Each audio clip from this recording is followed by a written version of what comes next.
ঢাকার ধামরাইয়ে দুরন্ত স্পোর্টিং ক্লাবের আয়োজনে 2025 প্রিমিয়ার লিগ টুর্নামেন্টের উদ্বোধনী ম্যাচ অনুষ্ঠিত হয়েছে।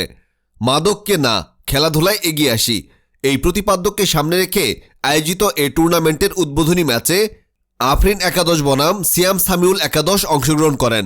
উদ্বোধনী অনুষ্ঠানে প্রধান অতিথি হিসেবে উপস্থিত থেকে খেলার শুভ সূচনা করেন দুরন্ত স্পোর্টিং ক্লাবের সভাপতি মোহাম্মদ সাজ্জাদ হোসেন রিয়াজ। বিশেষ অতিথি হিসেবে উপস্থিত ছিলেন ক্লাবের সাধারণ সম্পাদক মোহাম্মদ আলী হোসেন, সহসভাপতি নুরুল ইসলাম এবং এলাকার গণ্যমান্য ব্যক্তিবর্গ।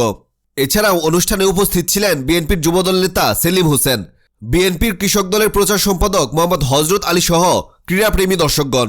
খেলাটি উপভোগ করতে বিভিন্ন শ্রেণী পেশার মানুষ মাঠে উপস্থিত হন এবং তারা দুরন্ত স্পোর্টিং ক্লাবের এই উদ্যোগের প্রশংসা করেন। আয়োজকরা আশাবাদ ব্যক্ত করেন যে এই টুর্নামেন্ট তরুণদের খেলাধুলার প্রতি আগ্রহী করে তুলবে এবং মাদকমুক্ত সমাজ গঠনে গুরুত্বপূর্ণ ভূমিকা রাখবে।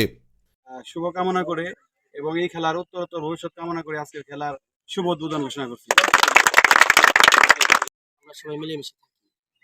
আর আজকের যে প্রথম উদ্বোধনী ম্যাচটা আমরা চাই মাদকমুক্ত সমাজ গড়ে উঠুক, একটা মাঠে খেলা ফিরে আসুক সবার মনে। আজকের এই সভার সভাপতি মোহাম্মদ রিয়াজ এবং সাধারণ সম্পাদক